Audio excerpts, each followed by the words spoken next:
নমস্কার বন্ধুরা, আপনাদেরকে জানাই আমার চ্যানেলে স্বাগত। আজকে আমি আপনাদেরকে বানিয়ে দেখাবো তিলের বড়া। আমার চ্যানেলটিকে লাইক, শেয়ার, সাবস্ক্রাইব করবেন প্লিজ। এই যে এখানে আমি কিছু তিল, আপনারা তিল না খোসলা বলে থাকেন, আমাকে কমেন্টে জানাবেন। আমি এটা এগুলো খোসা ছাড়িয়ে নেব।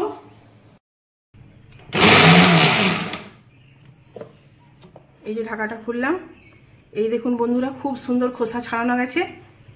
এটা খুবই হালকাভাবে মিক্সিটা ঘোরাতে হবে, খুব বেশি জোরে মিক্সি ঘোরালে গুঁড়ো হয়ে যায়। এই দেখুন, এরপর আমি এইটা একটা পাত্রে ঢেলে নেব। একটা থালা কিংবা আপনাদের বাড়িতে যদি কুলো থাকে, কুলোর মধ্যে ঢেলে ভালো করে এই খোসাগুলো উড়িয়ে নেব। এই দেখুন, এইভাবে পুরো একদম সাদা হয়ে যাবে।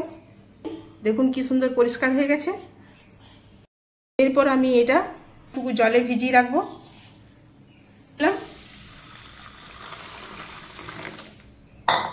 ভালো করে একটু আমি এরকম করে হাত দিয়ে লগড়ে নেব। যদি এর মধ্যে কোনো ধুলো বালি কোনো কিছু যদি থাকে তাহলে সেটা পড়ে যাবে, কেননা এটা আমাদের বাড়িতে তৈরি তো।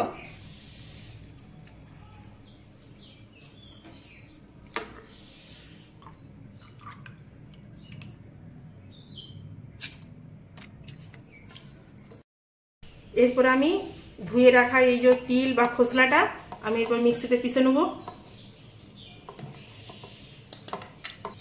এর মধ্যে আমি এইখানেতে 2-3টে কাঁচা লঙ্কা কিংবা পাকা লঙ্কা দিয়ে দিলাম।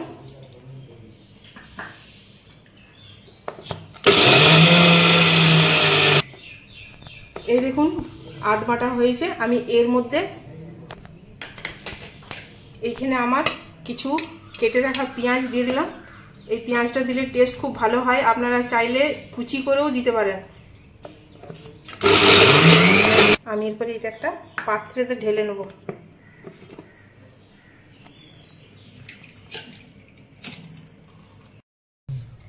এইখানে আমার তিলটা বাটা হয়ে গেছে। আমি এরপরে এর মধ্যে একটু হলুদ গুঁড়ো দেবো, স্বাদ মতো লবণ দেবো।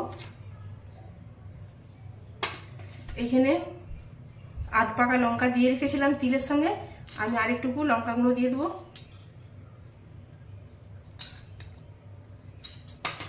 দিয়ে আমি এটা ভালো করে মেখে নেব।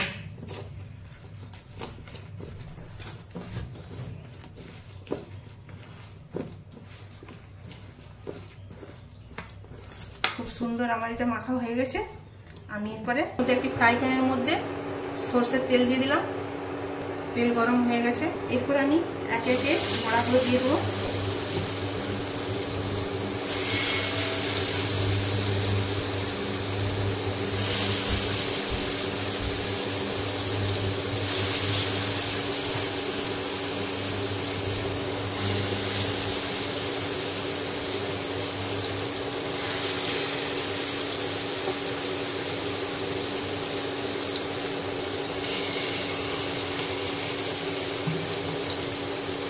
আমি এটা আস্তে আস্তে করে উল্টাতে থাকবো।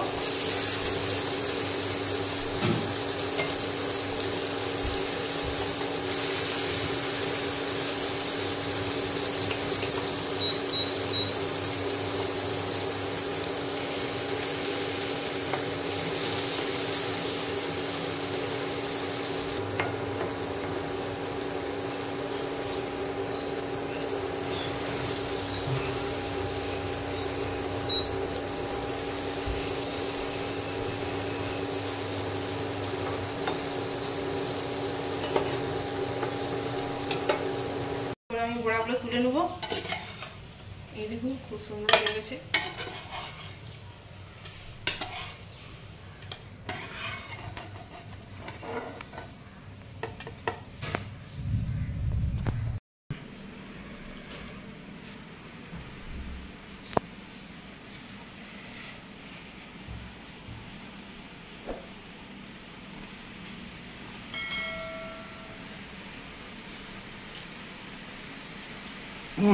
Super.